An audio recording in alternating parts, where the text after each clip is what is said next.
what does it actually mean to be streamlined? And why should people look to streamline their back office? It needs to be efficient so that the productivity can be high. And when you have that, you can be efficient with less if you're streamlined. And those things will save you time, money, and you won't have to lean on so much manpower if you're streamlined. Those three things, they can either hold you down or carry you to the promised land, if you want to call it. But being streamlined is a big deal. I could go 1,000 stories. I'm sure the storyteller Brandon probably has one better than I do, but here's another analogy with Uncle Brandon. It's like a cat chasing its tail, right? I mean, if you don't get your processes written down, and then also have somebody overseeing that those processes are being followed, you're always going to be spinning around in a circle. And let's be frank, when you're talking about accounting, that's a monthly deal. I mean, you've got dates that you've got to hit, and you've got to get those checks out on those dates. And if you don't, for one, you're just going to be late, and that's a problem.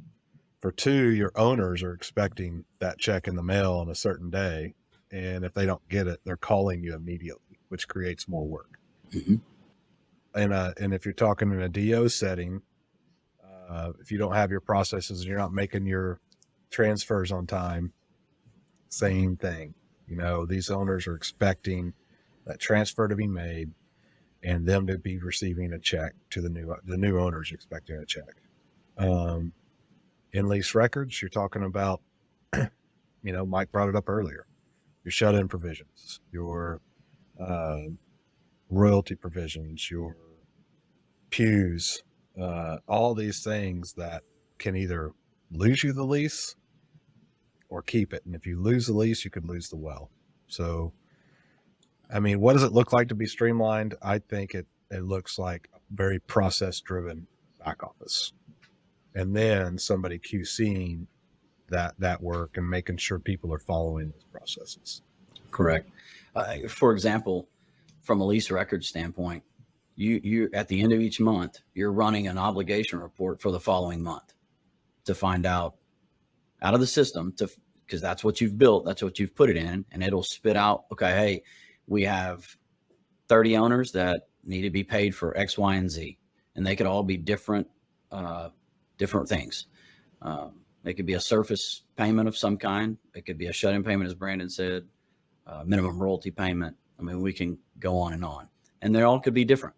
But if you don't have that process streamlined, to do that, you will miss one. And when you start missing those, that costs, Brandon, you said it costs more money, but it costs double the money, because now it's costing you to do it again. And usually when that happens, there's penalties that have to be paid for that, to that owner. Yeah, I think without the organization, without streamlining things, you're only making more mistakes. You're only wasting more time, more energy, more resources that you could have been saving on if you just would have built that foundation from the start and really had your processes in line, like Brandon said.